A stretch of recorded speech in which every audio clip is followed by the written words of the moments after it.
മലർപ്പൊടിയും തലയെ വെച്ചോണ്ട് ഒരുപാട് സ്വപ്നം കാണല്ലേ ഉമ്മച്ച. താൻ കാശപ്പ് എത്തിക്കുന്നു പറ. അപ്പൊ കാശ് കിട്ടാതെ കേസ് ഒഴിവാക്കത്തില്ലെന്ന് സാർ തീരുമാനിച്ചു.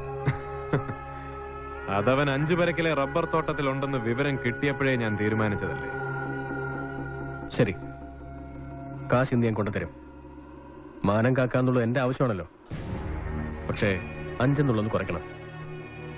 ഒരു 3 ലക്ഷം ഞാൻ തരും. 3 ലക്ഷം മതി. കാശ് താൻ കോട്ടത്തിലെത്തിക്കേ, ഞാൻ അവിടെ കാണാം.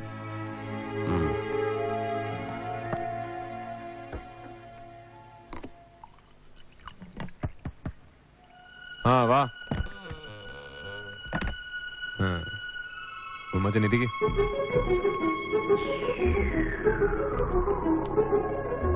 ഒരെണ്ണം ഒഴിക്കട്ടോ ഉമ്മച്ചന്? വേണ്ട. അതെന്നാടോ, താൻ കഴിക്കത്തില്ലയോ? അതുകൊണ്ടല്ല, ഇപ്പൊ വേണ്ട.